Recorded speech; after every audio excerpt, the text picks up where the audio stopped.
G'day world, welcome to my stream.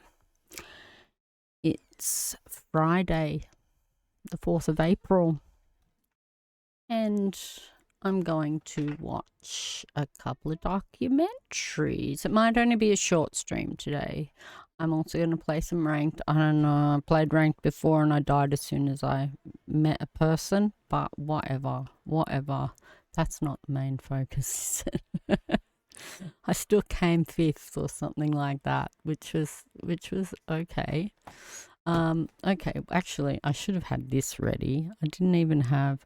So what I've got for us today, we're going to watch a documentary. Well, I mean, it's Y-Files, you know, like they're documentaries, and it's about Plum Island. So I better change this. I should have changed this before I started. That's what a professional streamer would do.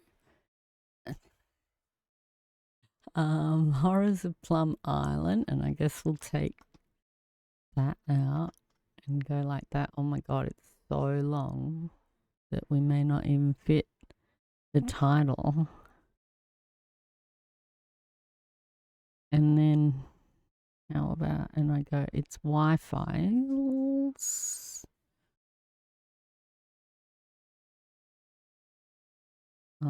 The Y-Files.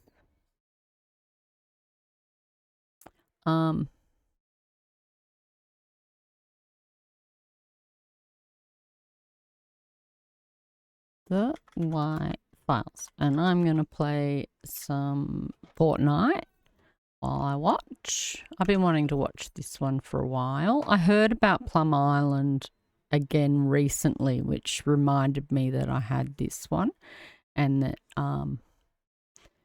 I wanted to watch this. So I don't know what it was, but the Plum Island came up. So Plum Island is an island off New York, or it's part of New York, and off the eastern end of the North Fork of Long Island.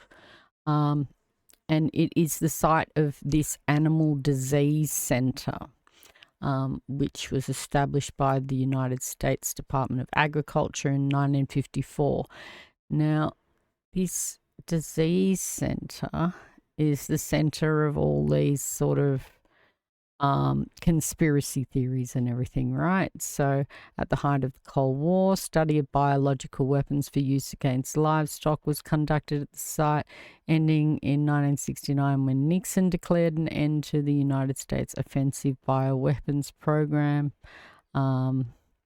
So it maintains laboratories up to biosafety level 3 and has remained controversial as a result of its high-risk work and proximity to the New York metropolitan area. It's slated for closure in 2024, citation needed, with work moving to the National Bio and Agro Defense Facility under construction in Manhattan, Kansas. So, I mean, don't know whether these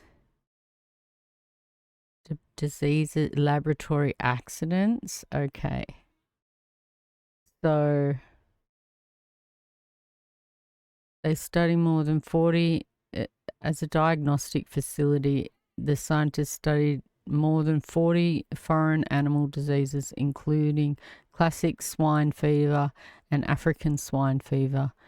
It runs about 30,000 diagnostic tests each year, and it operates biosafety level 3 laboratory. Well, it's also got a biosafety level 2 laboratory.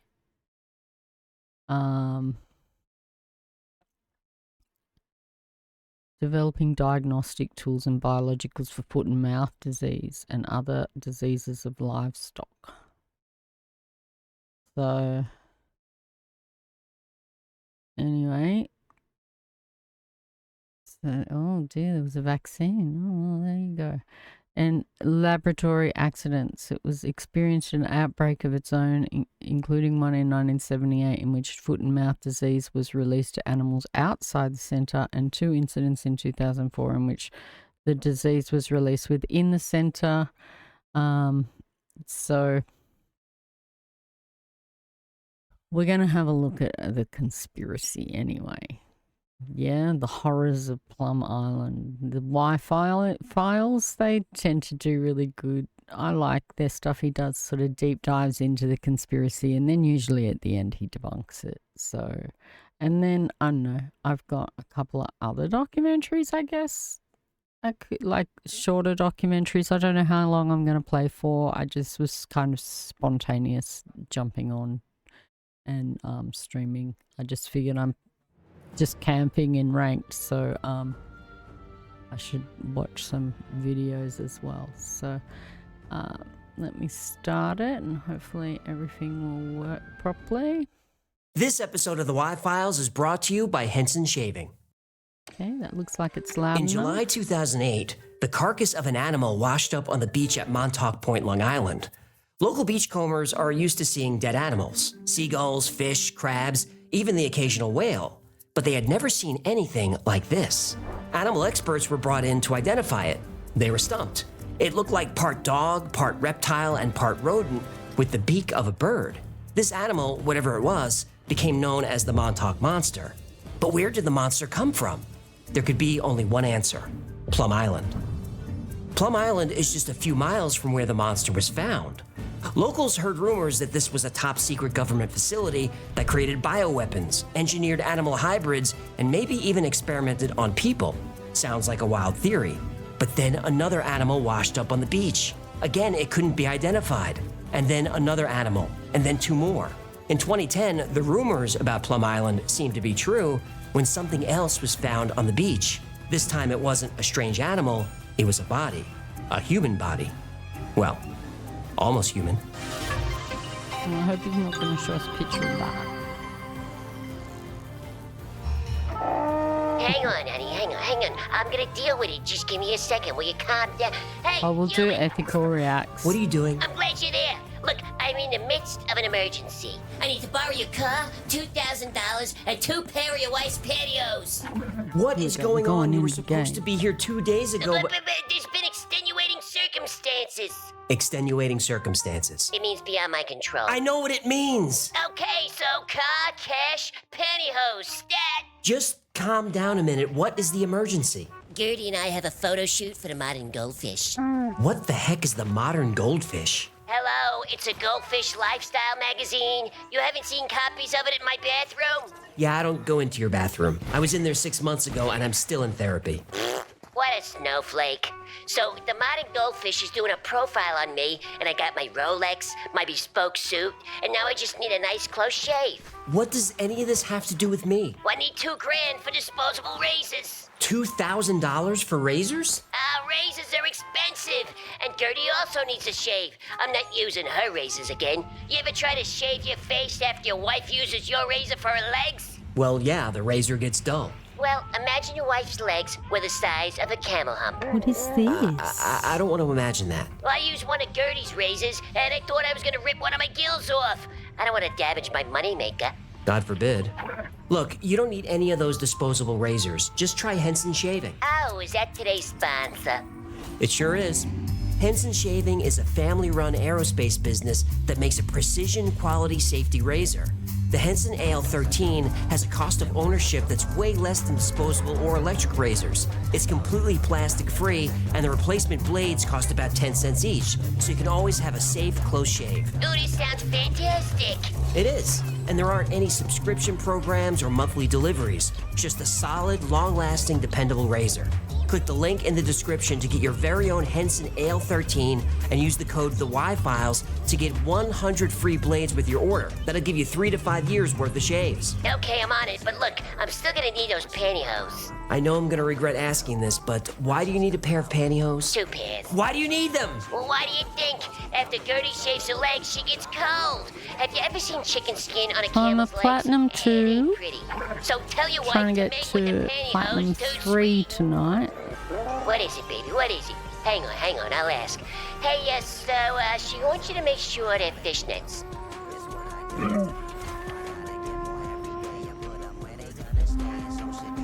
Less than 2 miles off the coast of Long Island and Like about I 85 said earlier, miles I from didn't New York even City deal damage is a small island owned by the even if U.S. I saw a government real and person. unidentified on most maps. It's only accessible was by quite ferry or by discouraging. helicopter, but don't try Never done visiting. that before. Even if you have top secret clearance, access to Plum Island is invitation only. Here we go. Boats that wander too close are quickly chased away by armed military personnel. Officially, the island is home to the Plum Island Animal Disease Center, a federal research facility that studies livestock-related diseases, specifically foot and mouth disease and African swine fever. These are highly contagious diseases that affect cows, pigs, sheep, and goats. The Plum Island Animal Disease Center is the only lab in the U.S. authorized to work with live FMD samples. If these samples escape the island, it could devastate the country's food supply in a matter of weeks. Foot and mouth is so contagious that if a single case is found in imported meat, all meat imports from that country are instantly banned. In 2001, the UK had an outbreak of foot and mouth disease that resulted in a loss of almost $10 billion and the slaughter of more than 6 million animals, whether they were infected or not. The center also studies African and classical swine fevers as well as avian flu. Now, there's no question that since the 1950s, Plum Island has studied diseases that affect livestock. But Plum Island's true history is much darker. For years, stories circulated that Plum Island was conducting genetic experiments on animals and possibly on people. Wonder So when if, the bodies like, of strange animals began washing up on RFK has beaches around the control Long over Island this. Sound, it could mean What's that only one thing? thing. What is The that? rumors about Plum Island were true. The Manhattan Monster was found along the East River. Then another creature washed up. And this one kind of looked like a pig, but you don't see a lot of those running around New York City. Besides, pigs have 4 toes on each Deformed. foot that ends in a hoof. The Like a Manhattan Monster's deformed feet pig. had 5 toes that ended in what looked like claws. Oh, did it have the body of a crab and the head of a cat? No, it had That a... would be a crab cat. I know, but And a crab cat? some thought it could be a huge rat. Now, I'm from New York, and I've seen some huge rats. Oh, especially under the F train at West 4th Street, huh?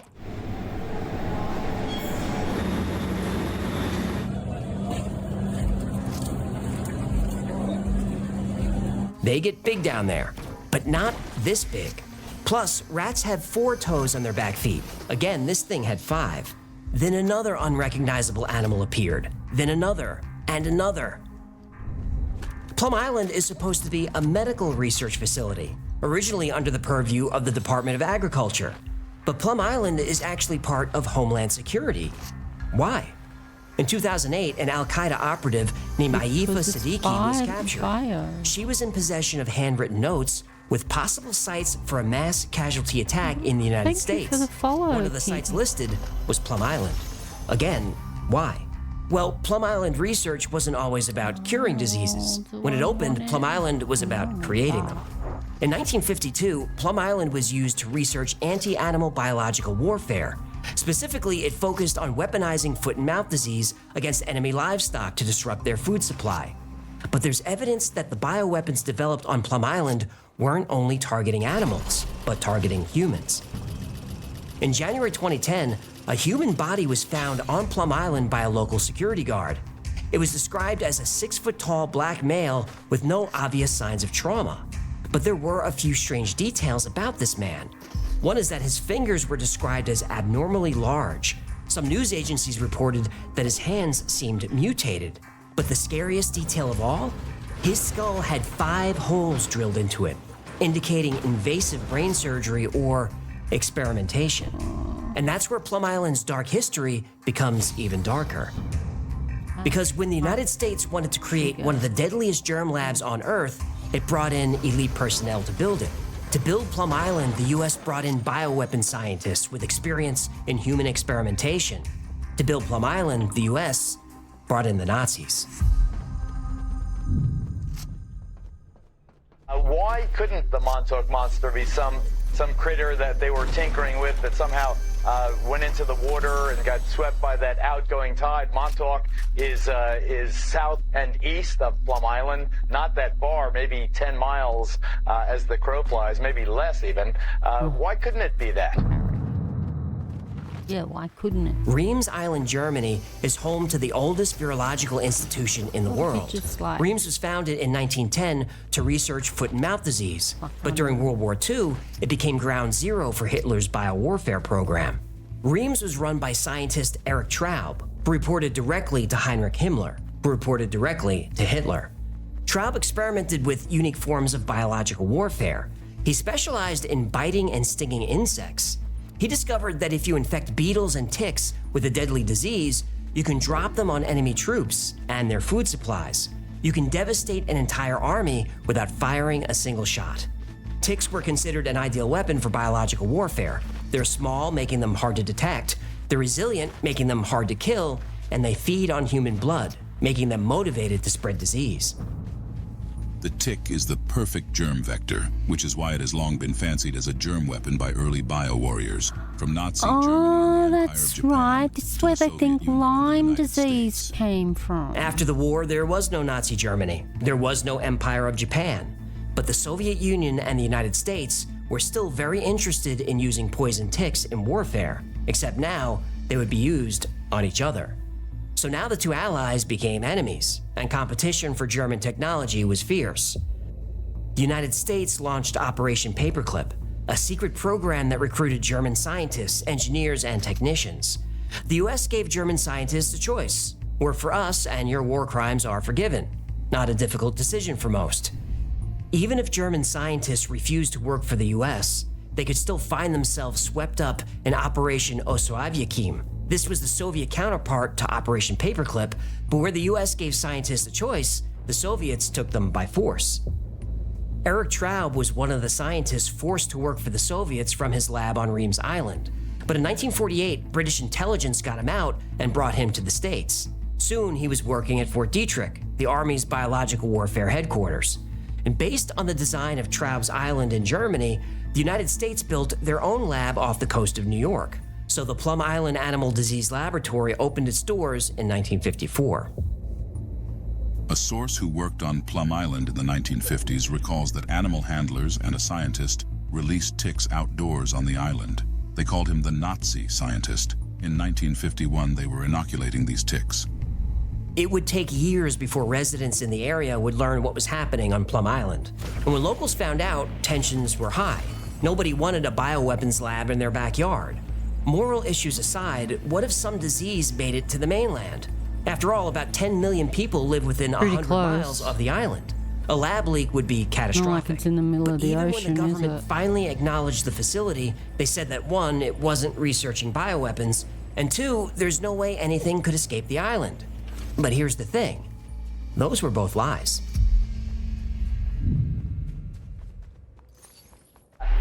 This animal facility, since 1954, when it was actually inaugurated as a biological warfare facility by Nazi Germany's top warfare officer that we secretly imported to the United States. The goal was germ warfare. Is that true? It really was a Nazi? A Nazi ran the place? An ex-Nazi? Yeah, his name was Eric Traub. We can find him in the depths of the Named as National a Archives and target by Record Administration, where I found him. Well, sure, for sure. In 1971, a mysterious virus began decimating Cuba's pig population, threatening a major food source. Within 2 years, over 500,000 pigs had died or been slaughtered. The cause was African swine fever, a highly contagious and usually fatal virus. This was the first and only outbreak of swine fever in the Western Hemisphere. As a result of the epidemic, Cuba was forced to slaughter every pig on the island. How African swine flu got onto the island was a mystery. Well, a mystery to everyone except the Cubans. The Cuban government blamed the United States, specifically the CIA.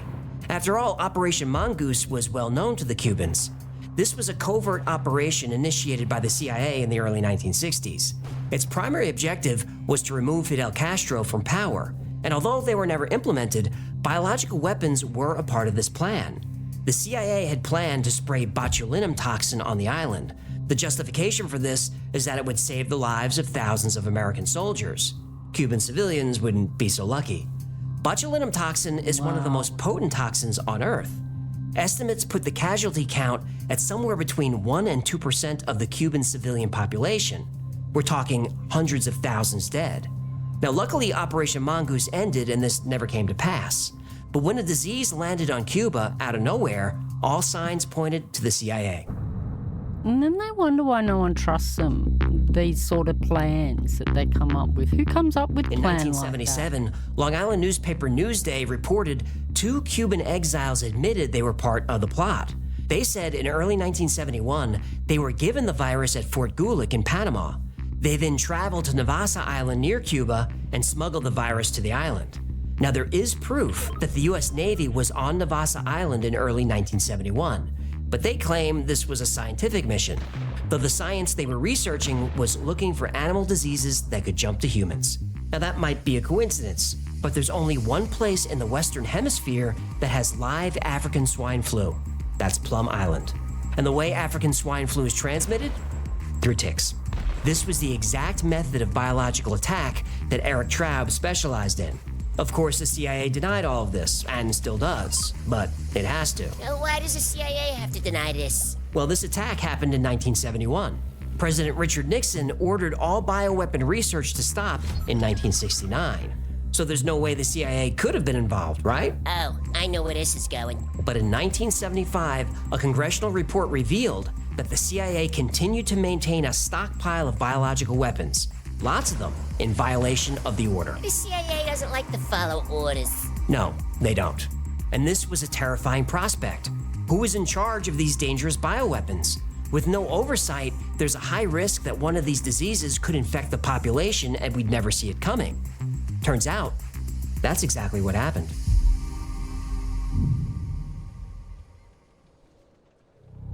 Everyone's In 1975, Ronnie was working a security detail for a warehouse in Connecticut.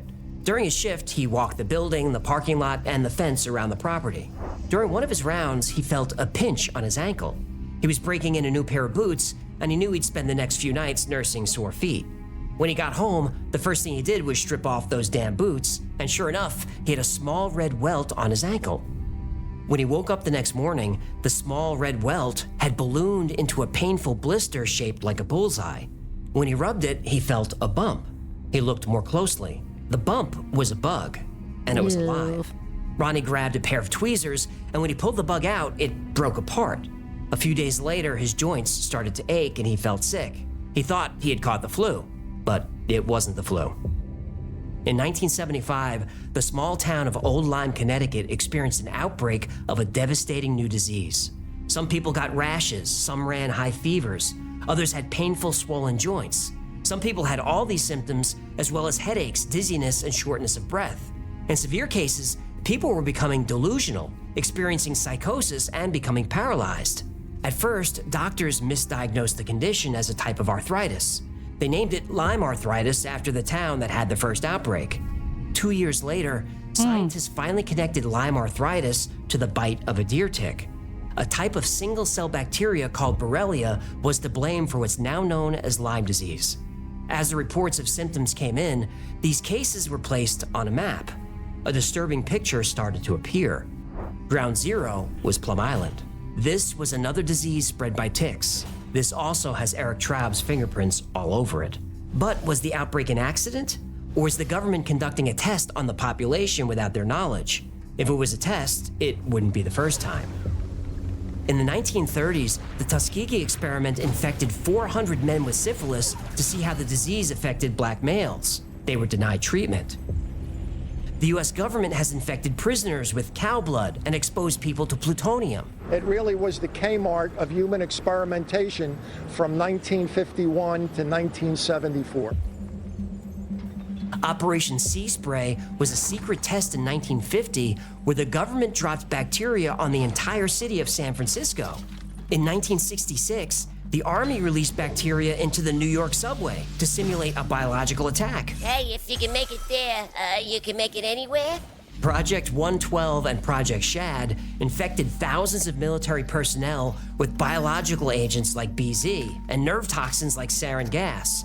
The tests themselves were a lot of smoke. The planes would let out it's like a smoke or gas type of thing, and it would also cover the ship. The crew was given gas masks and told not to worry. They were exposed to toxic nerve gas at least 46 times. Nobody knows how many people were killed. The records are still mostly classified. And there are more, lots more. Tests without consent have been conducted as recently as the 1990s, many involving children. Oh my God, and that's Rocky, just what's where been there's a exposed. Who knows how many more tests are still classified, or if tests are still taking place. We do know that some civilians were exposed in tests that occurred in Hawaii, possibly in Alaska, and possibly in Florida. The military and intelligence community, of course, continue to deny any wrongdoing. They deny that bioweapon research was done at Plum Island, and they deny that Lyme disease was artificially created and released to the public. But denial is not good enough. We know the CIA and military violate orders time and time again, and we know they lie when they do it. So in 2019, Congressman Christopher Smith from New Jersey proposed an amendment to the 2020 defense bill. For years, Mr. Speaker, books and articles have been written credibly asserting that significant research at Fort Detrick and Plum Island and elsewhere was conducted to turn ticks into bioweapons.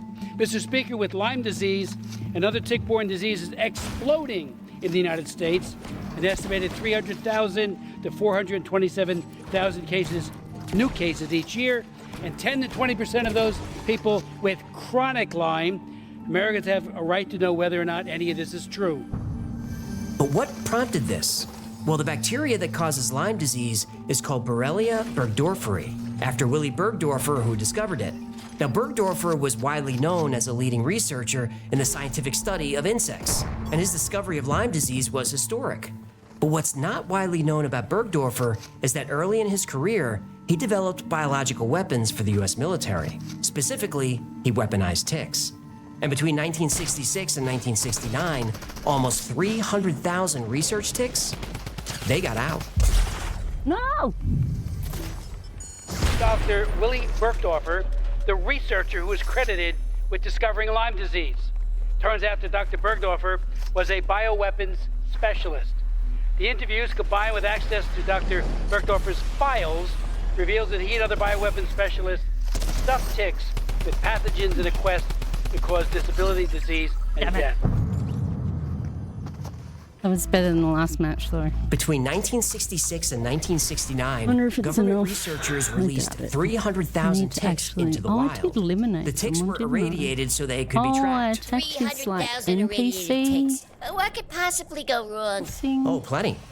One of the species released were Lone Star ticks. Lone Star ticks are especially aggressive. Most tick species wait for prey by attaching to a blade of grass. When an animal brushes against it, the tick latches on. This is called questing. Lone Star ticks are different. They don't wait, they actively hunt. They can smell the ammonia and the carbon dioxide from breath. They're the only ticks with eyes. Unlike other ticks, the Lone Star can bite multiple times. Even their young, called nymphs, can feed on humans. Lone Star ticks can go months without food. They can absorb water from the air. They can survive underwater. They can be frozen.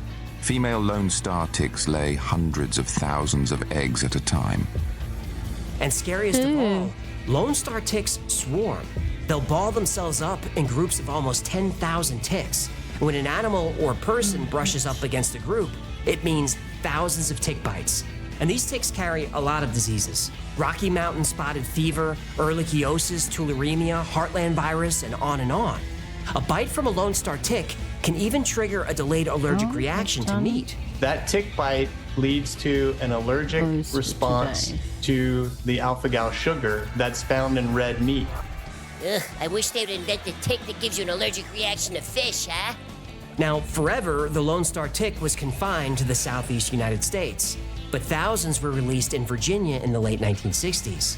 Since then, they've expanded to the entire eastern half of the United States, from Minnesota to Maine, down to Florida, and all the way across Texas. And they're still moving.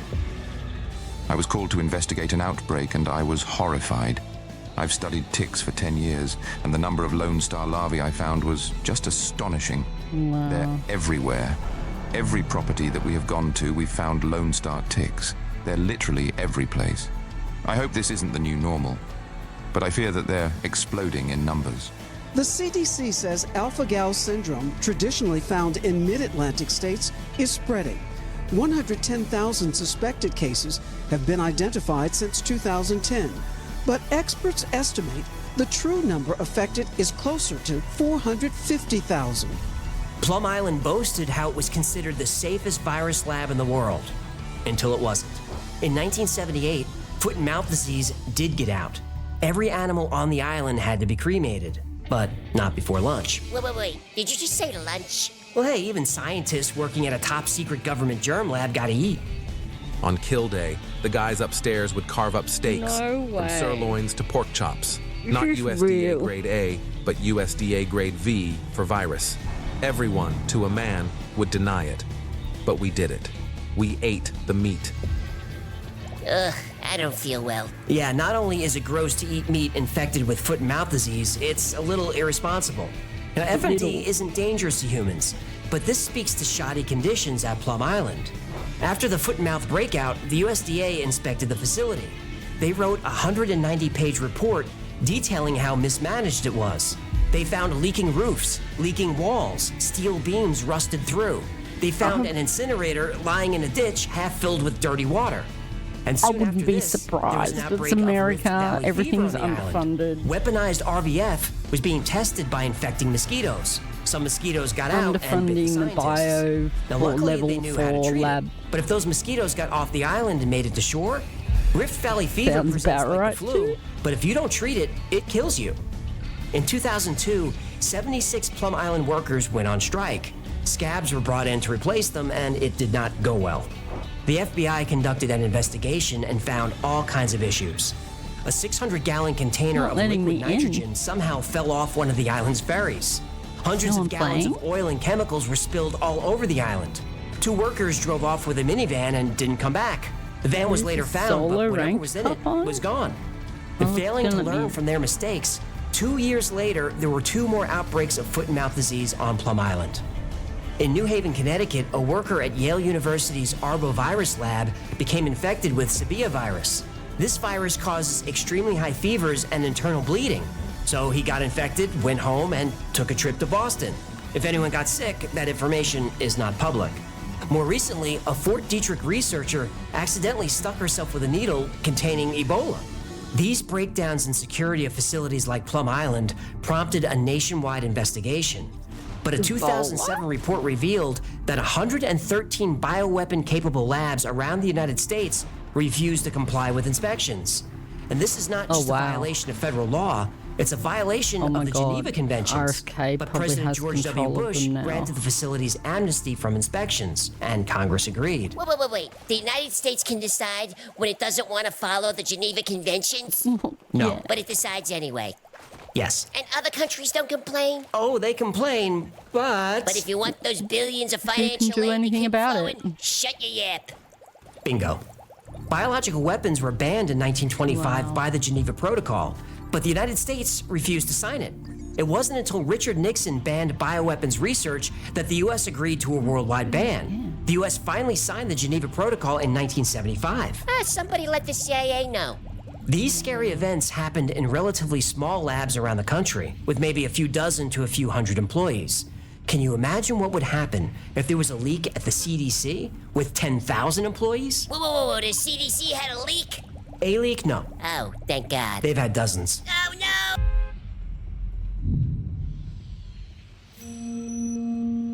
In May 2012, 24-year-old Amy Copeland and a few friends were ziplining near the Tallapoosa River in Georgia. During one of Amy's runs, she heard a snap. The zip line broke and she fell into the creek below. She landed on sharp rocks and cut her leg pretty badly. She went through routine surgery, but over the next 2 days developed a fever and severe pain. Amy was infected with Aeromonas hydrophila, a rare type of flesh-eating bacteria. This bacteria moves faster than antibiotics can work, so the only way to remove it is to remove the limbs it infects, so you have to move fast. Amy survived, but lost both hands, both feet, and her entire left leg. But suddenly, more cases of this rare disease were popping up. Georgia, South Carolina, northern Florida.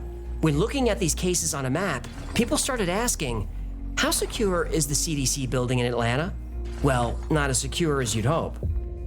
In June of 2012, just weeks after Amy Copeland's accident, it was reported that the CDC building in Atlanta had an airflow problem. Rather than drawing clean air into a contaminated lab, it was blowing contaminated air out. Dirty germy air? Yep. In that building, they study SARS, monkeypox, and anthrax. Oh, the heavy metal band? The disease. That makes more sense. While transporting samples, about 80 employees in Atlanta may have been exposed to live anthrax. Live anthrax? So you mean like in concert? Still the disease. Ah, right. About a year later, it was found that the CDC was storing anthrax in unlocked refrigerators in unrestricted areas. At least 5 times the CDC improperly handled and shipped deadly pathogens to different labs around the country. Anthrax, botulism, and bird flu. About a week after this report, old vials of smallpox were discovered in a building on the Bethesda campus of the National Institutes of Health. And this was after the NIH promised to do better. Better than what? Well, about a year before, a deadly bacteria got out, and 12 people died. In 2016, investigations show more CDC safety lapses with storing and handling anthrax and Ebola, from software errors to power outages to sealing doors with duct tape. Did you just say they use duct tape to keep in deadly viruses? Yep, and this goes on. And these are just the instances we know about. It's not like the CDC issues a press release every time there's a security failure. Most of these discoveries were made with Freedom of Information requests from citizens. These types of leaks and failures do happen, and they happen more frequently than most people think. These safety problems are at the CDC in Atlanta, one of the most secure facilities on the planet. If a leak can happen there, they can happen in other places. Yeah, Chinese places. Well, let's not single out any specific country. Cheap. Look, just because that rare flesh-eating bacteria is not so rare anymore, I'm not saying it came from the CDC. And Lyme disease probably wasn't created on Plum Island because there's evidence it existed for a long time. You know Otzi, the 5,000-year-old mummy who was found in the Alps? Well, his DNA showed evidence of Lyme disease. Oh. But the outbreak of Lyme disease does coincide with research into weaponizing ticks. And the expansion of Lone Star ticks does coincide with the uncontrolled releases of thousands of them in the late 1960s. Dr. Willy Bergdorfer, before he died, did kind of say that Lyme disease was a research experiment gone wrong. Maybe. He had advanced Parkinson's, so it's really hard to tell what he was saying. But there are people who believe that there's no question about it. Books like Lab 257 by Michael Christopher Carroll and Bitten by Chris Newby lay out a very convincing case. Now, there's plenty of evidence, but evidence isn't proof. Doesn't take me high. And researching this episode was stressful. The idea that the government has tested bioweapons on its citizens is upsetting enough. But what's really scary is how sloppy the security is in our labs. I had no idea it was this bad. And given what's happened over the past couple of years, we need to pay attention. If you have one of these labs near you, get to know your congressman. Demand that lab safety protocols are made public. Demand to know the result of any safety investigations. Now, they're not going to tell you any of that. But if they know we're watching, they'll pay closer attention to safety procedures. We hope. And look, if you're in the New York or Boston area, you can stop worrying about Plum Island. It's scheduled to be closed at the end of this year. But the work currently being performed there will continue. It'll just take place at a new facility in Kansas, in the middle of the country, in the middle of America's food supply. Bon appetit.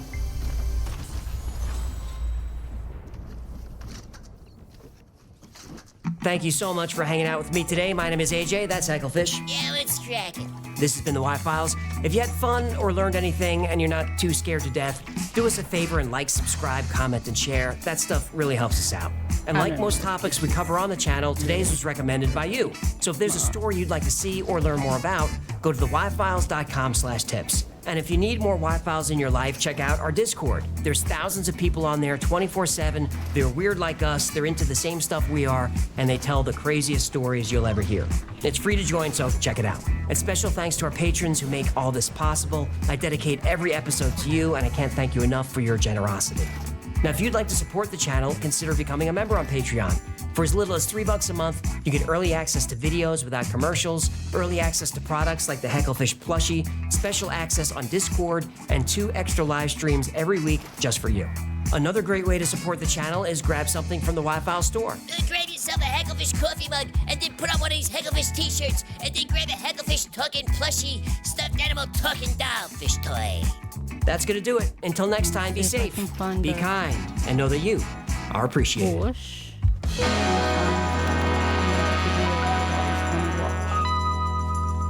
Not the same sort of thing. Not conspiracy.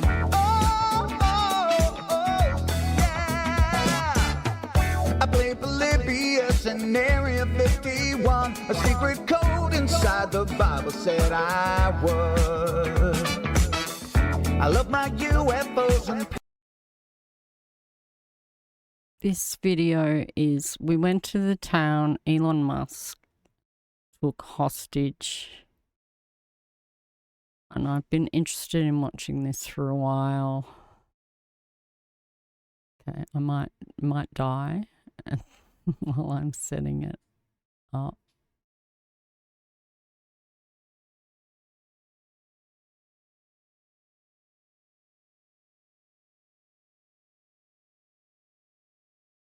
And it is by, I don't know who it is by, More Perfect Union.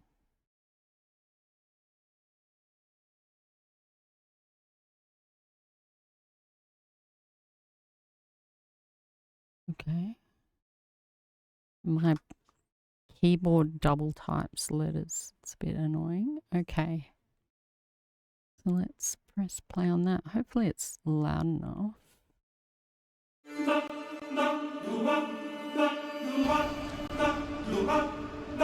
I think we're at the dawn of a new era. Yeah. I think it's going to be very exciting. We are at T-minus under 33 minutes and counting. I'd love to have SpaceX be the company that brings humanity to Mars, and I hope I see it while I'm still alive.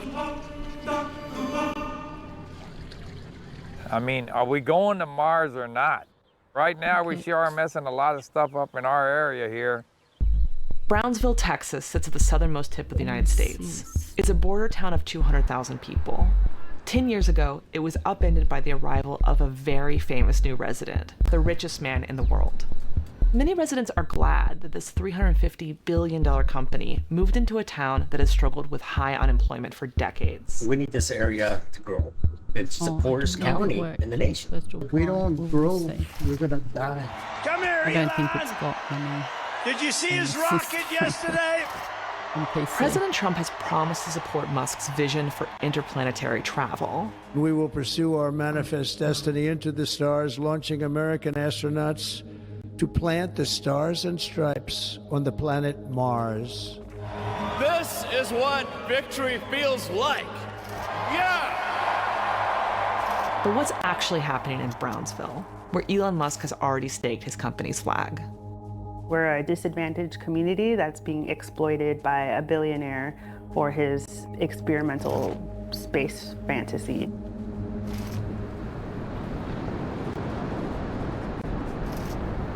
We used to go a lot. I mean, before I even married, we would go, and he would go with his family also. And then once we married, we had boys. We were there probably every weekend. It was just a very serene place. I mean, it's still beautiful when you can get there.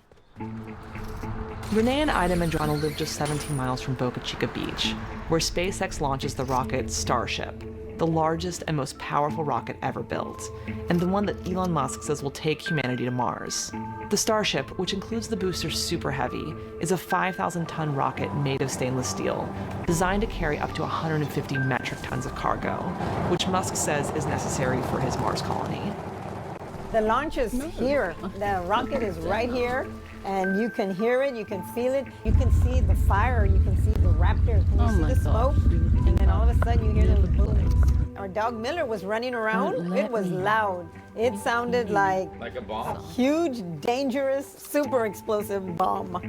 What was once 1,400 acres of beach and wetlands is now home to SpaceX's building facility, launch pad, and a continuously growing town where employees live, called Starbase.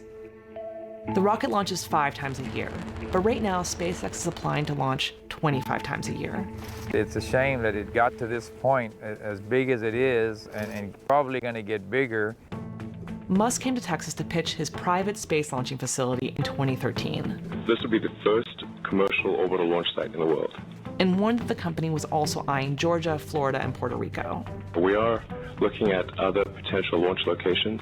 The year before, Musk had spent $12,000 in campaign contributions and hired a lobbyist to court local politicians. SpaceX spent a total of $219,000 on gifts, trips to SpaceX headquarters in California, and even a Lakers game. Texas is a billionaire-friendly state. They have no corporate tax or state income tax. But SpaceX wanted more, and Governor Rick Perry and the state officials were eager to win this bid. In exchange, Musk promised millions in growth. Our competition for this in Texas is very serious. When we first met with Elon, he explained the project to us. Then he asked us, do you know why I'm doing this? And he kind of, backs away from the table and looks at us and says, humanity can no longer sustain itself on this planet, so I'm gonna help with that by colonizing Mars. So at that moment in time, number one, I thought, I'm fired. How am I gonna go back to the poorest community in the United States and tell my leadership, hey, let's use our hard-earned tax dollars to incentivize and recruit a company to our community. And the reason that they're doing this is because they're gonna save humanity by colonizing Mars. It was just so out there. Gilberto Salinas co-founded the Greater Brownsville Incentives Corporation, an organization that allocates city taxes to attract businesses. People laughed at us, but we're like, if we're able to align everything, it might be just that deal of the century. Salinas' organization chipped in $5 million in incentives, and the state approved an additional $15 million, as well as a 10-year waiver on county taxes. 10 years later, in 2024, SpaceX released a report claiming they had invested $3.5 billion in infrastructure and created 3,400 new jobs. To Salinas, Musk had kept his promise. I think any business person will say, you invest $5 million and 10 years down the road, those $5 million are going to turn into $3+ billion. Yeah, I would do that deal any day.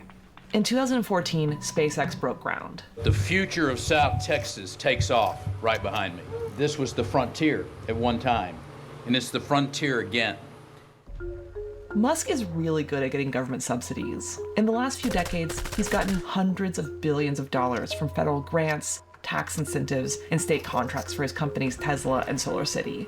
SpaceX was near bankruptcy, and Musk was deep in debt when NASA gave the company a massive handout in 2008. NASA called and told us that we'd won a $1.5 billion contract.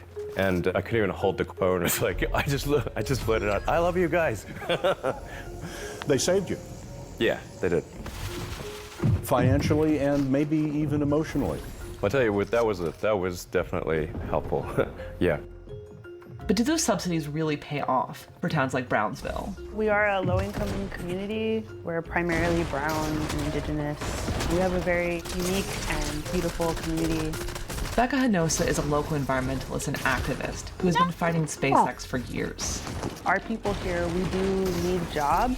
Most of us are in survival mode, and we're in survival mode because we've been exploited so many times by so many different industries, and now SpaceX is part of that. Musk has a reputation for forcing high speeds on his workers and lacks safety standards at his work sites. Reuters reported in 2023 that there had been 600 injuries at SpaceX locations since 2014. One worker has been in a coma after an on-site accident for 3 years. Another lost vision in one of his eyes after being struck while moving a beam.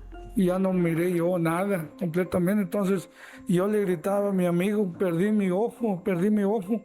Musk's worksite in Boca Chica has an accident. And I believe he chose to go to Texas because, like, yeah, the law is more favorable to him there.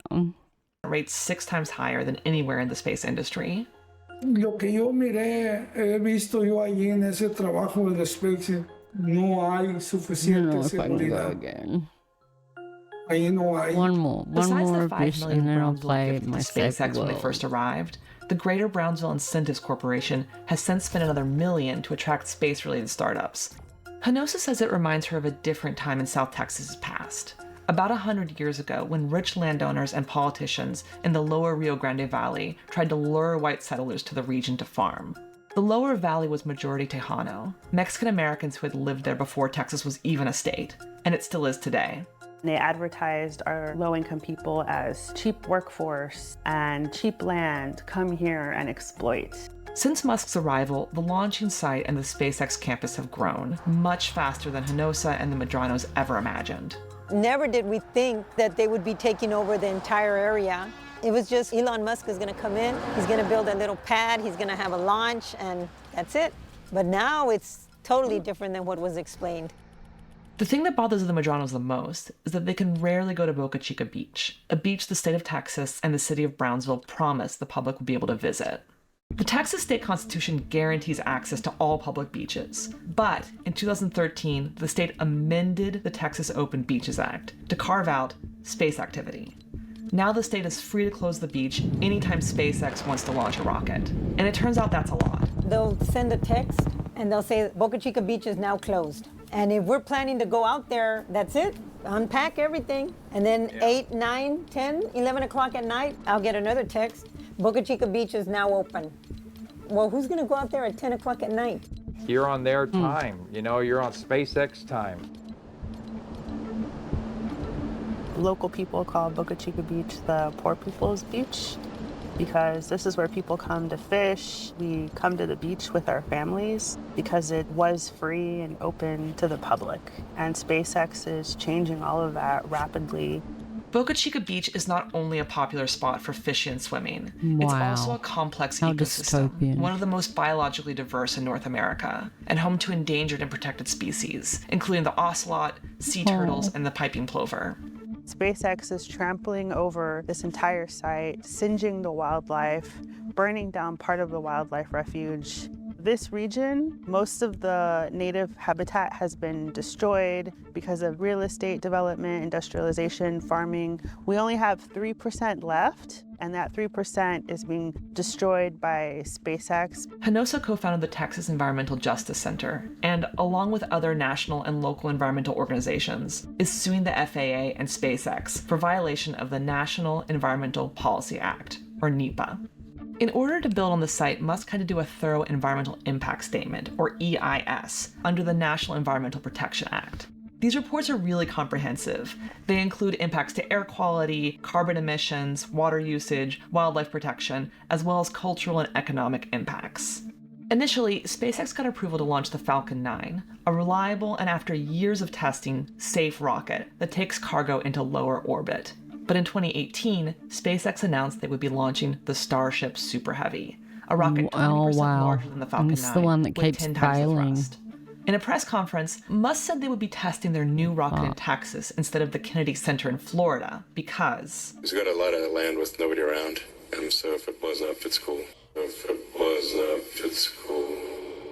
this is a perfect example of a time the FAA should have conducted a second EIS, but instead did a simplified environmental assessment, or EA.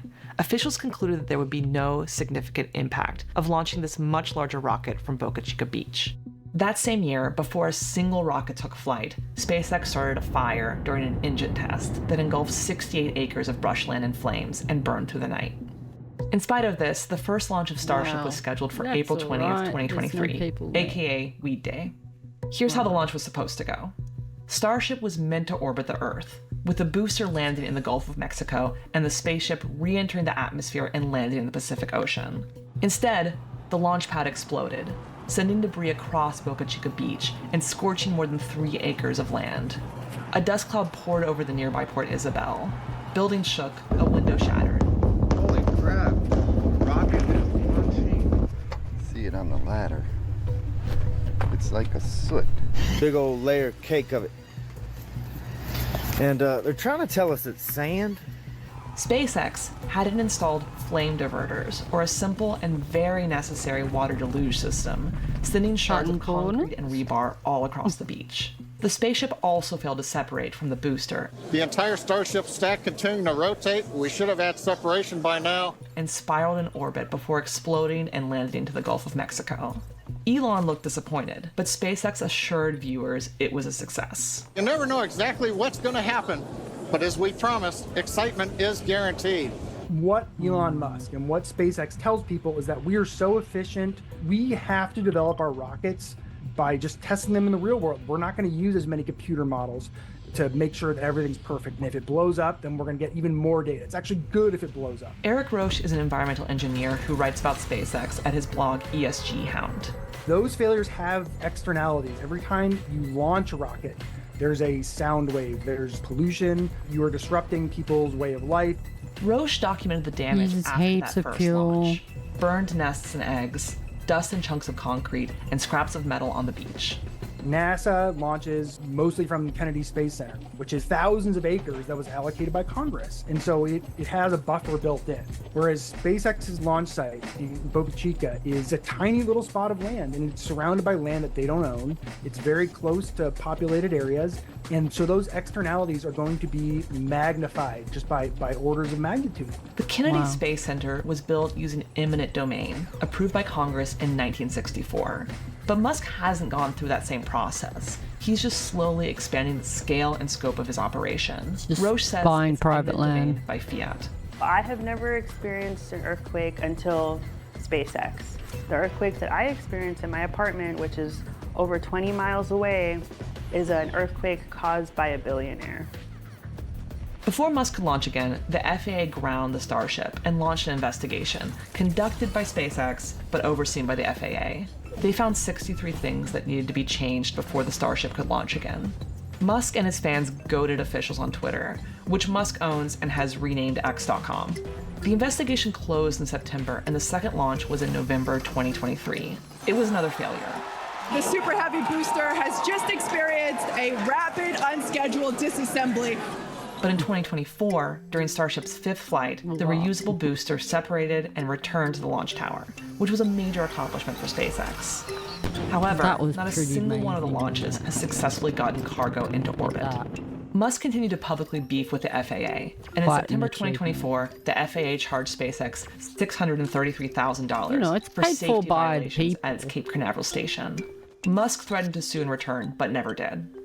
As the 2024 election approached, he became increasingly vocal that a Trump victory would free SpaceX from unnecessary regulations. I feel more optimistic about it with the Trump White House. The biggest impediment to progress that we're experiencing is overregulation. The bureaucracy in the U.S. has been growing every year. And after Trump took office, the head of the FAA, Michael Whitaker, stepped down after serving only 15 months of his 5-year tenure. Musk had told him to resign on Twitter just a few months before. We went to Texas in January 2025, just as SpaceX was gearing up for their 7th launch of the Starship. Before every launch, people come from all over the country to tailgate, talk rockets, and perform light shows with their Cybertrucks.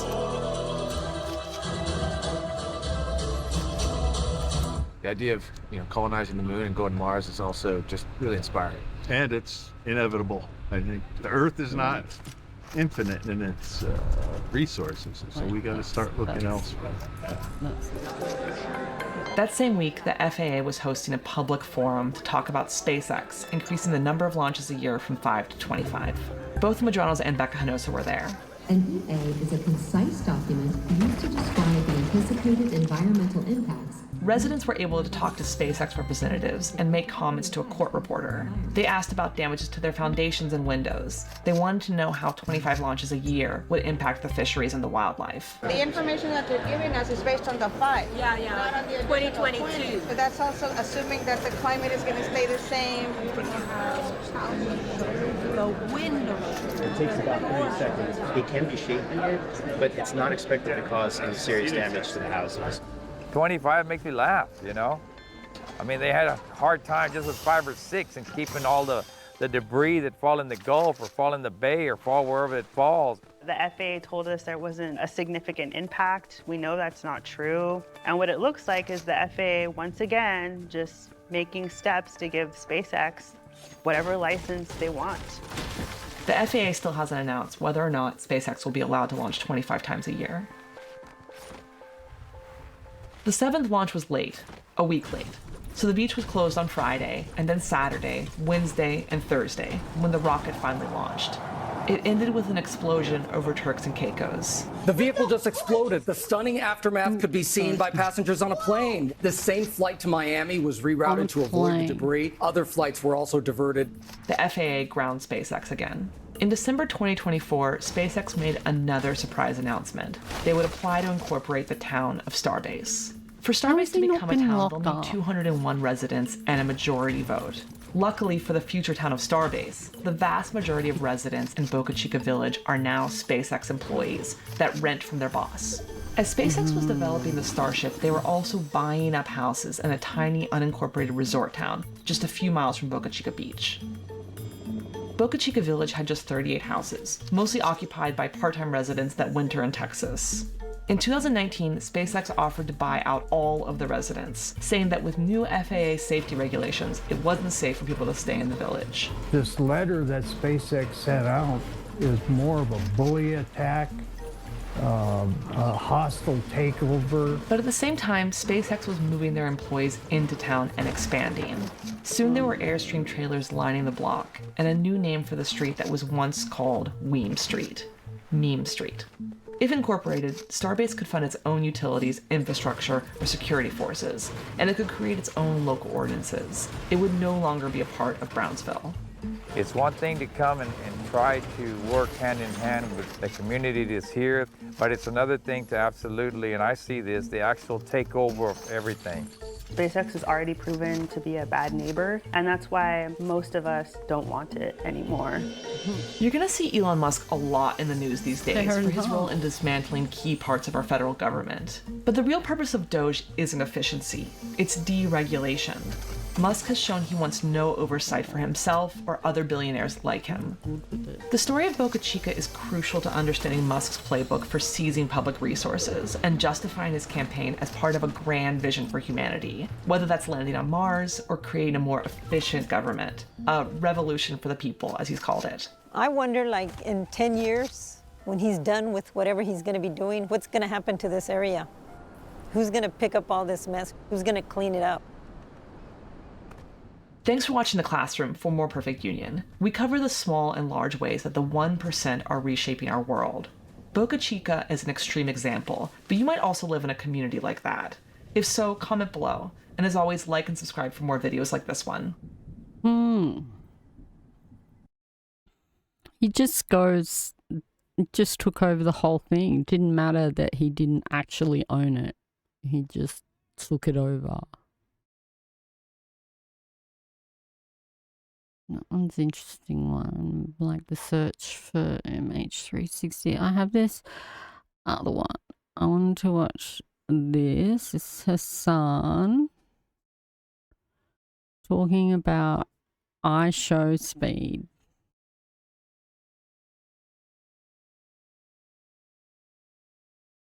In China.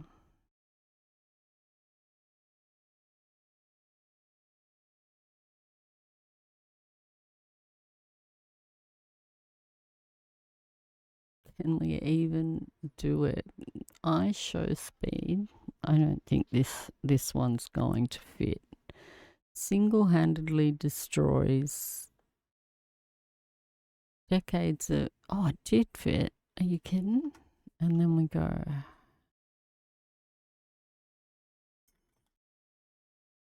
Wow. Look at that.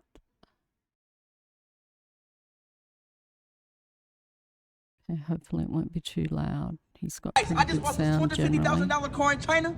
Let's see what it can do. Sue! The car even does the suey! Chat, the car can even dance by itself. Look. Oh, damn. Do you guys remember when I was talking about this car over and over again? When I was like, I want this vehicle so bad. I love Speed, and I'm so glad that he turned out the way that he did, as opposed to the much different attitude that he could have demonstrated. I'm so jealous still, though. I'm very happy for him, but I'm also incredibly jealous. His China trip is literally like, it's something that I dream of. And then I wake up in cold sweats knowing that I have to live in reality where I have not done it. You will never get it. You will never experience it, and you don't deserve it. Okay, Top G. Wow. What's stopping you from doing a China trip? Work, man. Work. Look at this. It's difficult to arrange. I like how everybody goes, oh, man, why don't you just hop on and go there? Speed does not stream every single day. When he travels, he does, but there's plenty of background and plenty of work that takes place off camera. He also has to make content. He has to do this kind of stuff and not consistently cover the news. You say this like you weren't streaming in Japan. No, I will. I will eventually do that. I'm working on it. I promise you, I'm working on it. I'm very, very, very happy that he's doing this, though, because I feel like this puts a dent in the endless faucet of misinformation about China for an entire generation. Like, this is unshakable. Like, showing the truth, showing how cool China is, that it's not just like some backwater peasant land where the frame drop. Buildings are built with tofu and whatever, is insane for the rest of the world, and especially Americans to see. It's really good. It's a really good thing. If this wasn't incredibly important, I don't think that the State Department would be spending billions of dollars over the course of multiple decades showing the exact opposite. This car can't even turn by itself. Look, it can turn by itself. Hell no! Frame second. It can turn by itself. I'm not even pressing nothing. Oh, did it just jump? Oh, hell no! China, hell no! China, these cars in China crazy, bro. And he visited Cyberpunk City, Chongqing in China as well. I can see the jealousy in your eyes. I am. I'm envious. I am. He's living my dream. But also, it couldn't have happened to a better person. You know what I mean? He is the perfect vessel to deliver this message to an audience. He's apolitical. He doesn't read as a political person. He's pro-Palestine across the board. I go there, I get an endless sea of attacks being like, oh, he's doing promotional propaganda for China. Promotional propaganda for China. He's getting paid by the CCP. Chi-coms are paying him, that kind of thing. But because ISHOWSPEED is so popular and so outside of the sphere of politics that he gets to show it. He gets to show China in this unfiltered lens in ways that people can consume and appreciate. China is crazy, yo. Look at this city. God damn. Like, how do you even build something like that? And a low-key in the future, bro. If y'all think about it.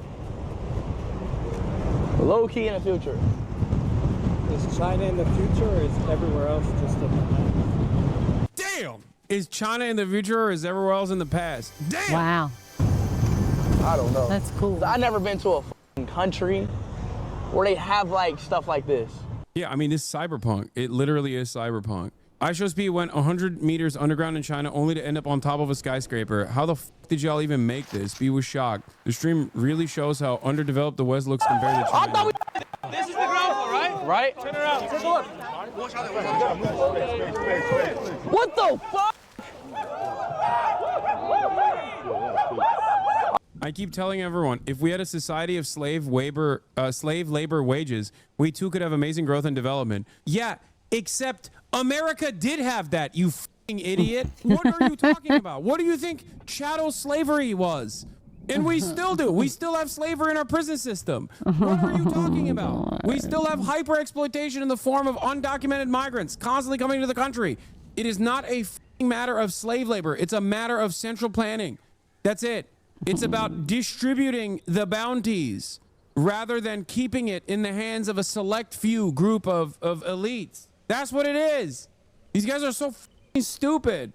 China was able to do this without enslaving people, without colonizing Africa. They did this without colonizing Africa. Same with the USSR. People constantly talk about the horrifying work conditions of the USSR or the famines of the USSR. And same with China. And they don't realize that collectivization happening like that inside of a country, a massive country like that, especially in comparison to their prior material conditions before revolutions, in comparison to where they were before the USSR was developed.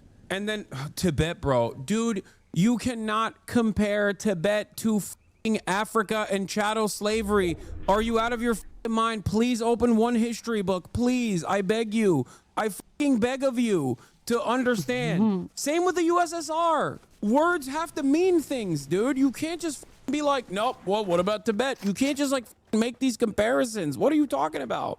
Tibet under previous Chinese leadership, under the nationalists, and even prior to that, always had a special autonomous status where they did have slavery. That is before Mao. Tibet did have slavery before Mao. It's the exact opposite argument to make. It's so stupid. Talking about like the cultural erosion of Tibet and Tibetan culture aside, okay, because you can make a valid argument there. You can't make this comparison to fucking American and Western colonialist expansion in Africa and chattel slavery specifically. It took 400 years and chattel slavery and endless colonies for the West to develop to the degree that they did in comparison to the USSR and China that did it in a much shorter period of time with much less without actually, you know, enslaving people. These are not even remotely comparable instances. The USSR was at war from literally 1914 to 1922, and then again from 1939 to 1945. In that same time, their literacy rate almost doubled from 40 to 80%. Then they went on to challenge the global superpower after losing 20% of their population to put the first person into space. Exactly. They went from agrarian backwater potato farmers to out-competing the American government to the space race to get to space before them. Yuri Gagarin. Like, that's not, that is insane. That is an insane development for humanity, okay? Let's be serious. You don't have to be a USSR glazer or love Stalin to put some respect on that. If you were honest about it, you would recognize that for what it is. This picture really just illustrates the development of China over the last 5 decades, and now it's in one person's lifetime. That's the same dude. That's crazy. To be honest, you undermine the oppression Uyghurs undergo in Xinjiang. I'm not even trying to defend the West here or brush over China's development. No, I don't do that. I don't do that at all. It's just that anytime I say China, Uyghur, Xinjiang, China developed Uyghur, Xinjiang, I have to Uyghur, Xinjiang, mention Uyghur, Xinjiang every time I talk about China, Uyghur, Xinjiang. If I don't do that, then Americans go, what the f are you doing? I've never heard what you had to say, so you must love that shit. I don't. And I never have defended that practice at all, which is really weird because when I talk about, like, I don't know, the Wisconsin fucking Supreme Court race, I don't have to go, Wisconsin, America, chattel slavery, indigenous genocide, Supreme Court race, American chattel slavery, indigenous genocide was a glaringly obvious victory. American chattel slavery, indigenous genocide, American constant third world exploitation, Iraq war, unjustifiable war on terror, $6 trillion, $7 trillion, millions of Iraqis dead was a handy defeat to Elon Musk. Do you see what I mean? Your expectation is I have to constantly slam that into every conversation. Otherwise, I'm not sufficiently objective for you, for your taste. Like when I talk about America or things that America does that's good, like due process, for example, I don't have to always talk about the metric ton of awful shit that takes place in modern American society and what has happened historically in American development. Do you understand? I can have a normal conversation.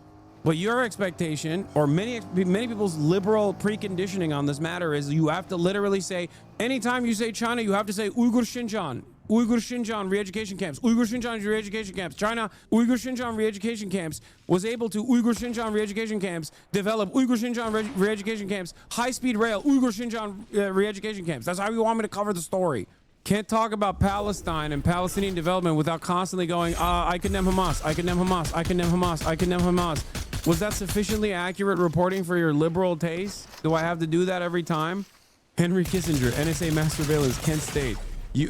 Church of Scientology, David Miscavige, Occupy Wall Street, May 4th, 1970, Massacre, May 13th, 1985, Move Bombing, Red Summer, 1919, House Un-American Activities Committee, Trail of Tears, Jim Crow Segregation, Human Rights, United Safety, High-Speed Rail. All to just say, I like due process in America, or I like the First Amendment in America. I have to say all of these things before I get there. If your expectation is not for me to do that, then it shouldn't be to constantly slam Uyghur Xinjiang every single time, like I'm doing a land acknowledgement. And this is precisely why I said ISHOWSPEED is the perfect person to showcase something that most Western media never shows. Just average tier 1 city existence in China. That's why I said he's the perfect person to do it, not me. Because if I were to do it, they would be like, Uyghur Xinjiang re-education camps, Tibet, Taiwan, Chinese invasion of Vietnam, Chinese support for Khmer Rouge. They would be just like, Tiananmen Square. They'd be vomiting in the fucking chat. Oh my God, I just realized it's literally Maoist standard English, but for libs. Yeah, it is.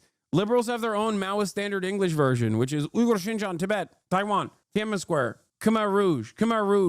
Ironic, you can also say USA support for Khmer Rouge as well, but... And chat, so you I know have a to funny clear. story, and I'm not even capping. Every city in China looks exactly like this. Every city. Chat, not even the big ones look exactly like this. This is Chongqing Cyberpunk City in China. Let's go. Let's get that shot, baby. Oh my God. Look at it. Look at this city. So pretty. Oh my God. Look at the bridge. Looks Tell them to come. Oh my God. This is China. Come to the car. Come to the car. This is Chongqing, baby.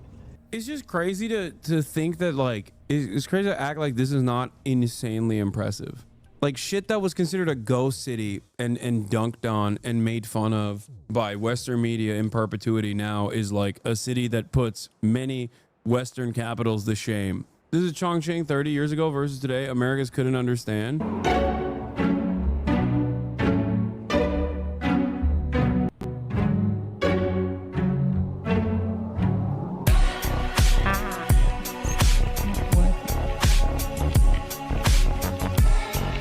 Like that, dude. 30 years, dude. Come on. The saddest part about this is that with the exception of like some major American metropolitans, you could literally do this in reverse with most American areas of industry. A lot of housing. If you did a 30-year snapshot of like Gary, Indiana or Detroit, you would see the reverse effect of this. I wonder what happened. Detroit in 1951 versus 2002. The major difference here is not like America was not unimaginably wealthy or grew its wealth in the past 30 years. They did. They kept growing their wealth. America just kept growing its wealth and did not actually redistribute it back to its citizens. That's the difference. China, on the other hand, took the wealth, toiled away endlessly, and then engaged in central planning and even development, rapid urbanization. That's the difference. This kind of wealth transfer has taken place in many countries. India is another example of this. But the reason why you can't make this exact same comparison with India is because India versus China, when you look at it, were both subjected to colonial exploit, but one was developed by a consistent, ideologically minded socialist movement that, to a certain degree, even though there were ups and downs, maintained that long-term interest in genuinely improving the material conditions of as many of its population as possible through central planning, versus India is neoliberal. Also, of course, China was not, yes, you're right. To be fair, China was not subject to the same kind of exploitation is correct. That is also, you're not wrong about that. India will eclipse China in 20 to 30 years, bro. You will see.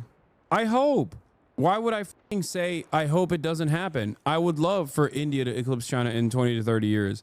Except for that to happen, India would have to let Southern Indian communism take over the entire country, I think, rather than the fascist trajectory that it's been on for quite some time. There's too much division between Indians.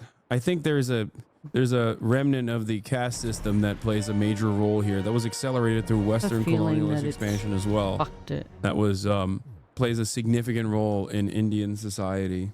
I mean, there's it's not a direct comparison. You can't make a direct comparison between India and China. I was just simply talking about like what you do with foreign capital matters, right?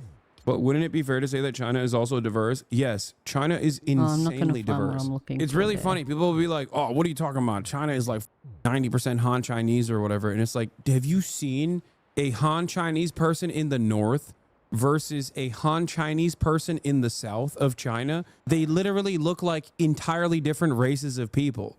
The average height is significantly higher in northern China as opposed to southern China. The skin color is different.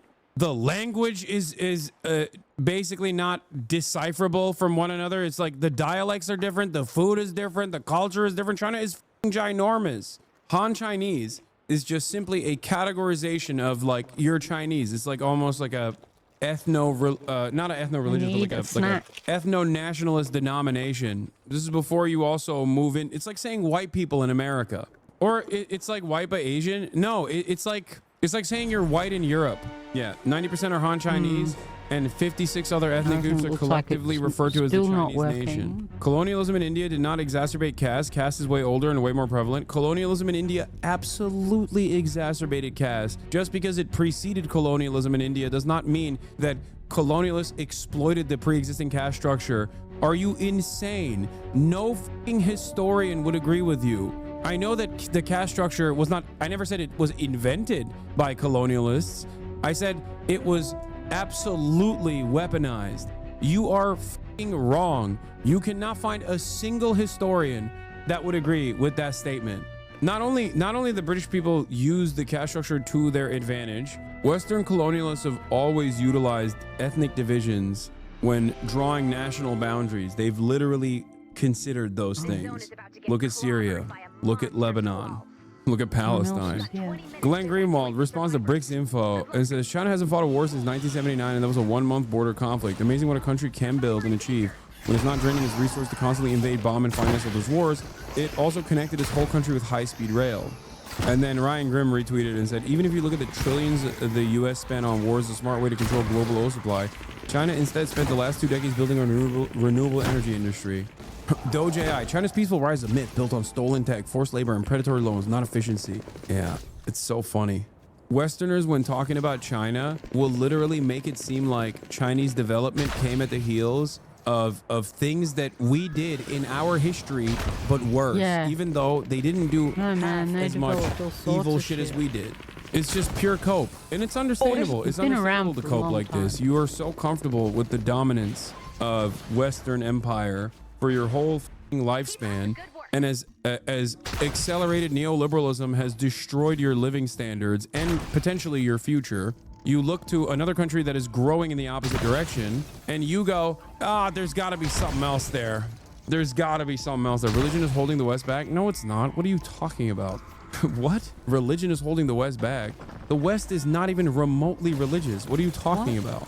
We have also experienced a decline in the Western world in the aftermath of the Cold War with accelerated neoliberalism. At the same time, people's religious attitudes, people openly being religious has gone down. The numbers of, what is the term? Is it religiosity? Yeah, is that the appropriate term here? Religiosity has gone nationalists down are holding everyone in that same time frame. Anything, if I were to look at, like, if I had a faulty understanding of data, if I was a simple man doing a basic read, I would say that religiousness was helping the Western Empire grow. But of course, that's not the case either. Correlation is not causation.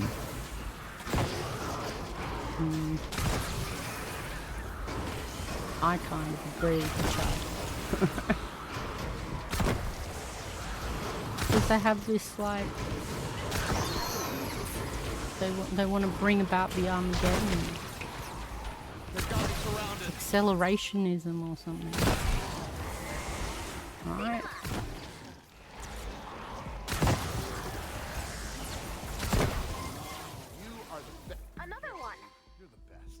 Alright, let me get on top of this mountain.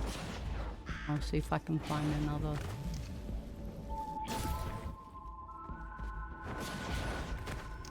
Doco of some sort to put on.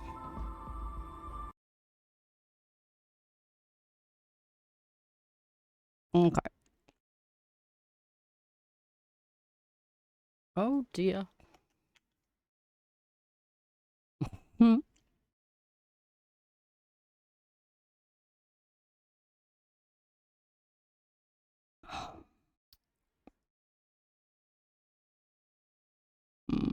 Have those for a different day.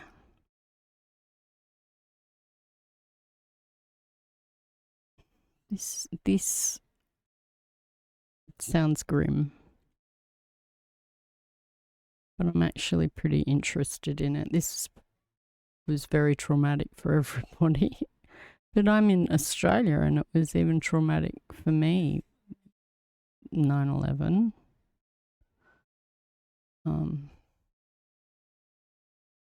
And so I think it's hard, like, and it's to explain to young people how it's something that can sort of cause this mass trauma. And I think the closest I can sort of think of is like the assassination of JFK, something like that, because obviously we haven't lived through war yet, like a massive world war, so that's hard for us younger people to know, but I haven't lived through JFK either. Maybe that's kind of like a similar thing that everybody kind of heard about and freaked out about. Anyway, this was pretty traumatic watching people jump from the building and know that they were doing it live. When you woke up that morning, what did you think your stresses were? Losing in fantasy football because I was watching Monday Night Football. You were playing fantasy in 01? Yeah. Do you remember who played that Monday night? It was Broncos and Giants. I think the Giants lost. The Giants retreating to a red-eye back to New York as they start the season 0-1.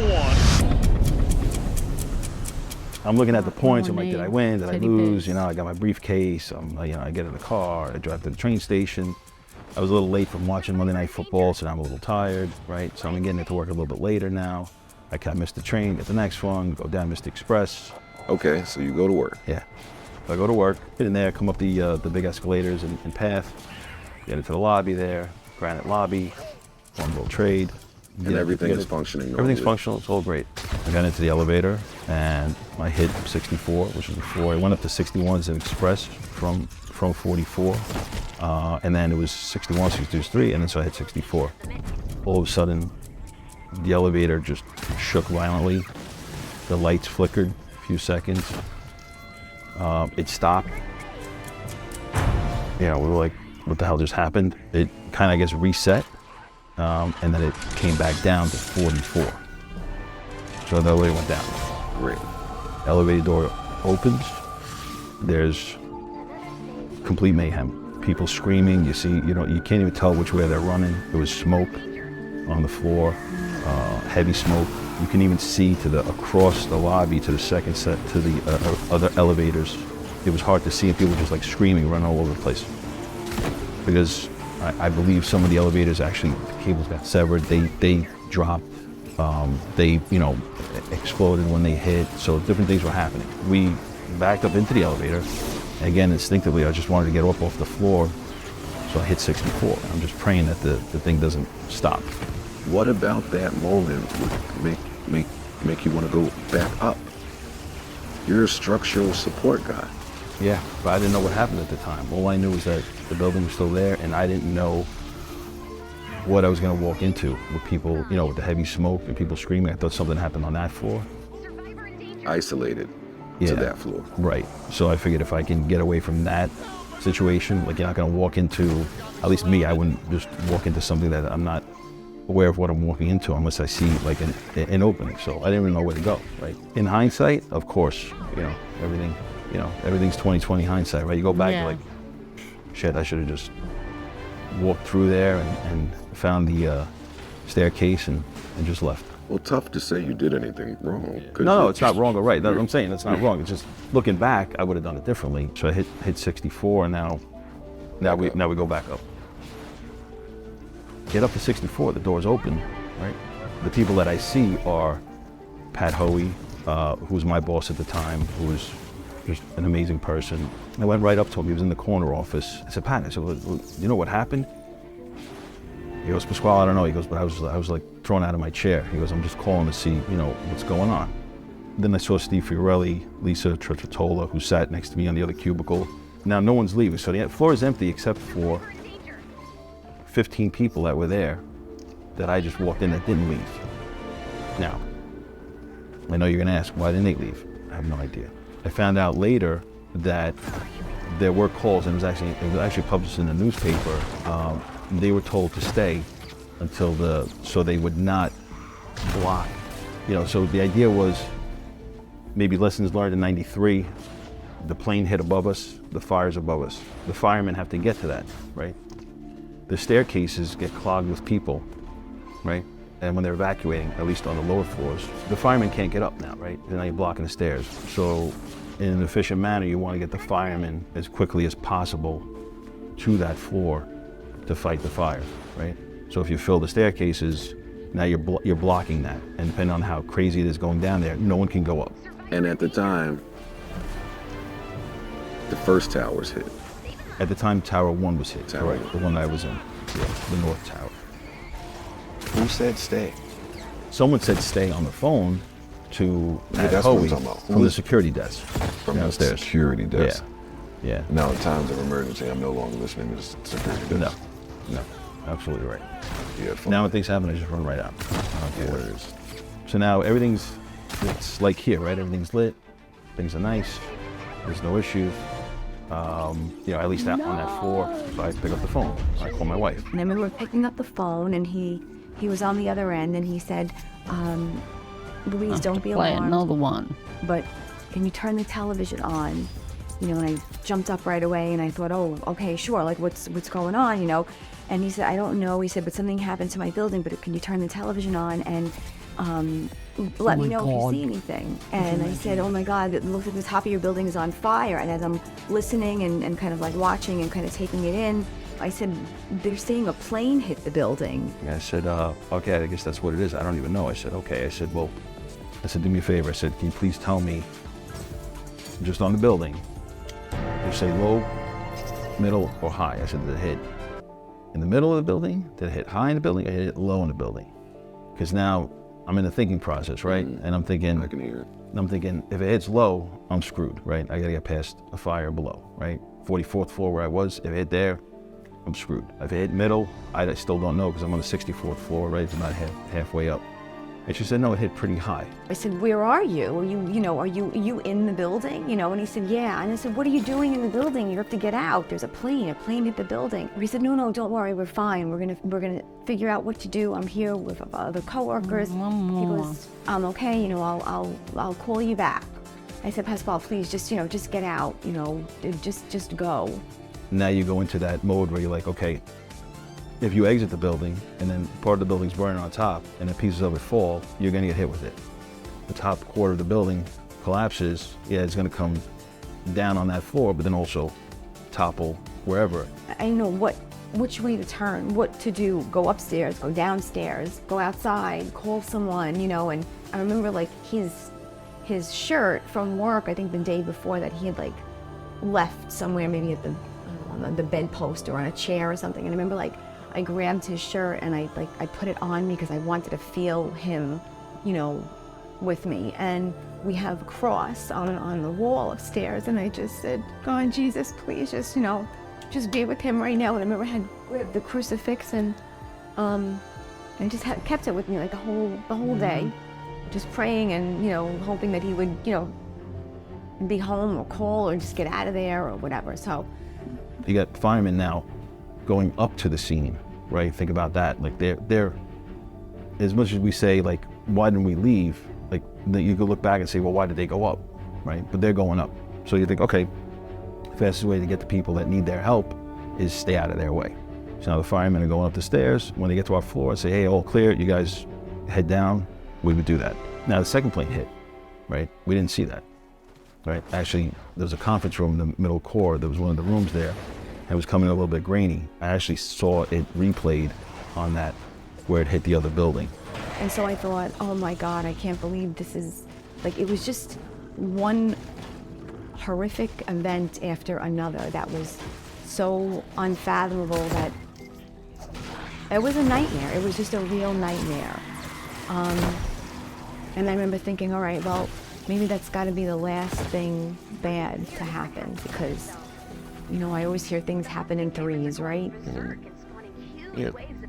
So the phone kept ringing, people kept calling, and they were very tentative because they knew how pregnant I was, and they were like, oh, have you heard from Pascal?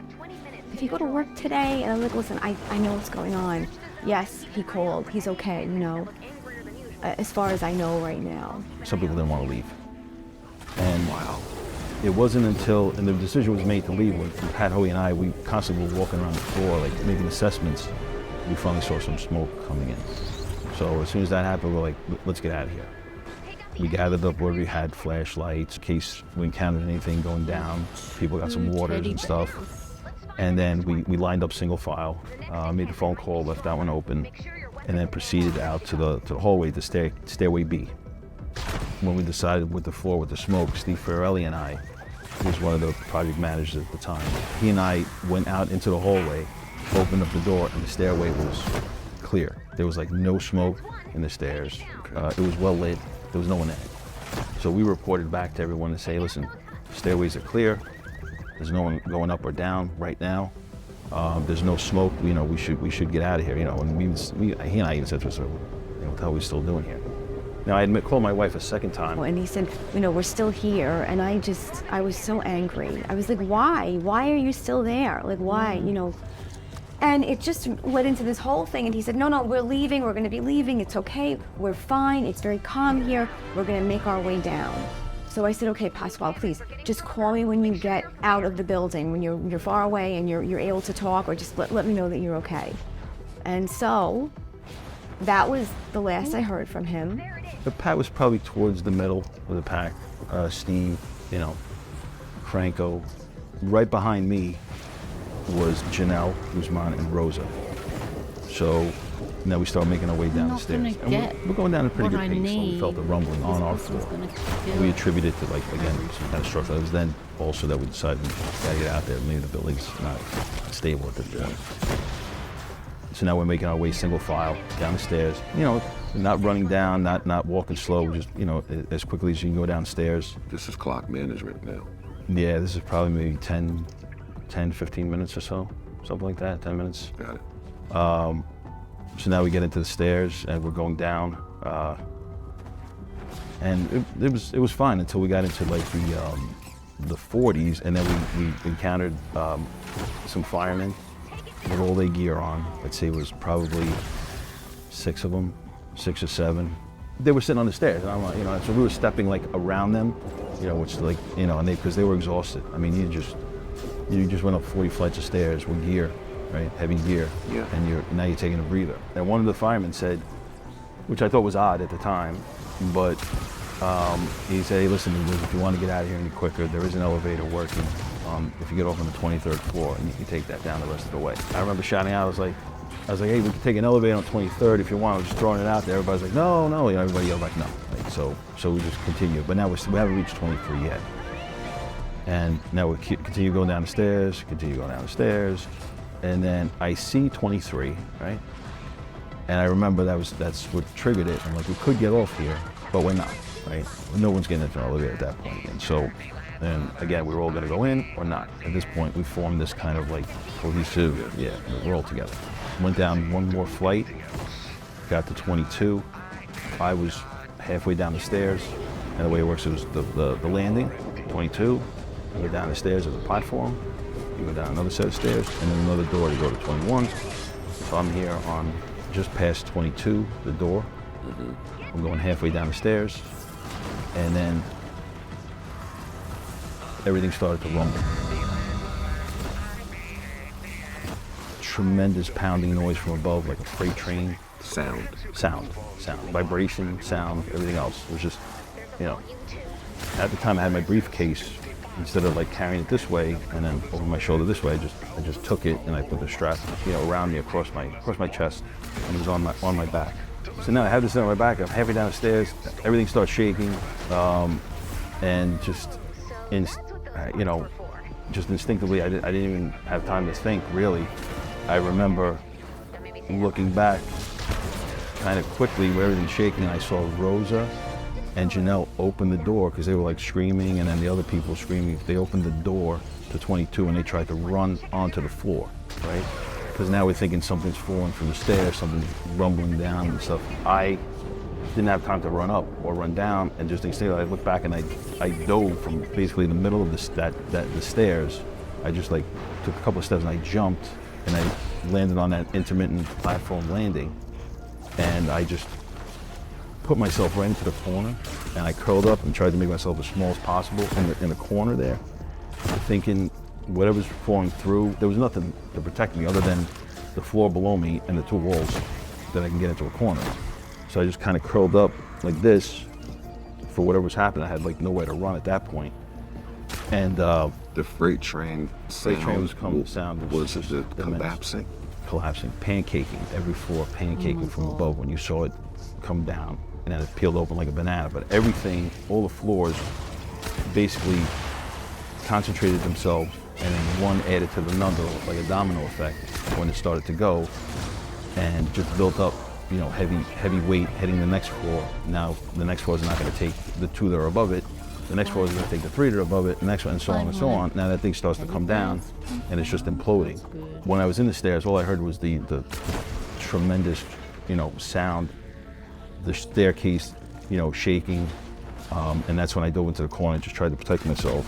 You know, at that point, I just had my eyes closed, and I actually felt, because I'm now up against the wall, and I felt the wall move, right, crack, and I felt the floor kind of like start to give. And it was just, now it's just like, just split seconds. I mean, you know, everything flashes through your mind. I'm like, my first thought was, I can't believe this is how I die. Right? I can't believe this is, right, just split seconds. I was like, oh my God, this is my death. This is my death. This is how I die. Split seconds. I mean, like, I'm talking like milliseconds. From there, I'm like, I prayed for my, you know, I'm like, please, you know, my wife, my daughter, I'm never gonna see him. And then, you know, during the fall, it's like, now I'm praying for, you know, quick death. So it's, oh my God, I'm gonna die. Please take care of my family. Make it a quick one, right? Oh, that's what I'm going that feeling when you... And it's just, because now I'm falling just an abrasive, sandblasting type of effect. I'm on this, I guess, slab, but it broke away, so now I'm kind of like free fall, getting knocked around, getting hit. I see flashes of light from getting hit in the head. You know, somebody even say you see stars, right? You know, you see stars, you get hit, right? Either a punch, or I was getting knocked around in the head, my back. I just stayed tucked in, abrasive, and this is all happening quick, right? All those thoughts are going through my head. And then I see one big, boom, flash.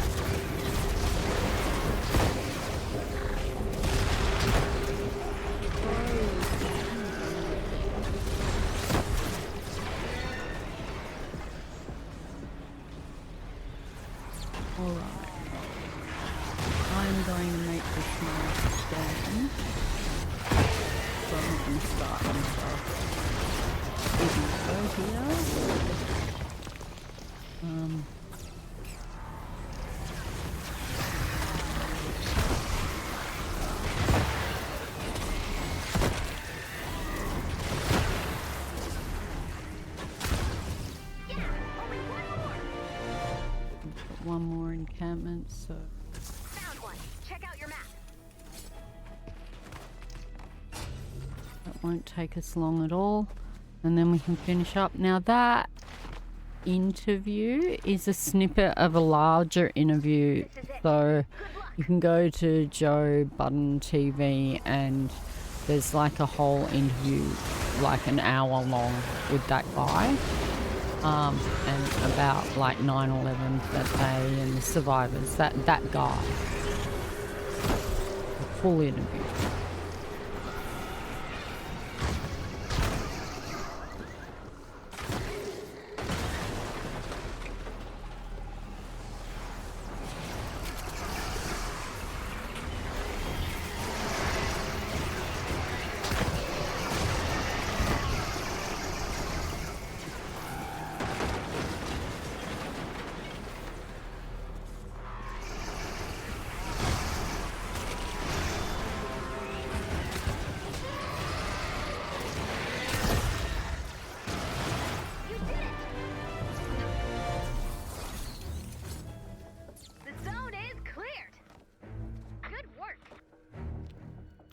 Alright, another successful Game & Watch party.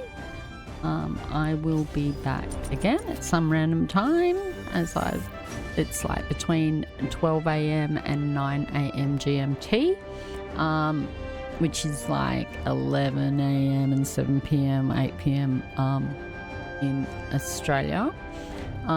So I'll be back, and I don't know, I've got a couple of documentaries I want to do. I talked about this yesterday, that I want to do like a design one where I'm like playing with 3D design program or something. I've just got to get back in the mood, but like to do that and watch some particular documentaries that I wanted to watch with that one.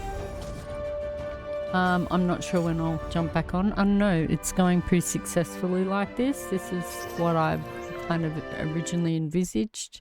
So, where I'm doing something. Like yesterday I was studying and we had lo-fi Spirit City going, so that was pretty cool. And so I want to do more of that and more of this sort of stuff where I'm designing or playing games and we watch something. I think that was pretty successful, and successful yet again today. Let's see, I got that one. I'm pretty sure I got the teddy bears as well.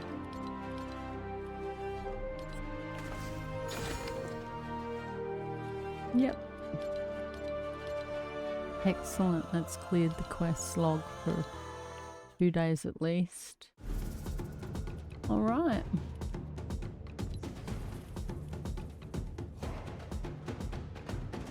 We will leave it there. Thank you for joining me. And I shall see you next time. Bye.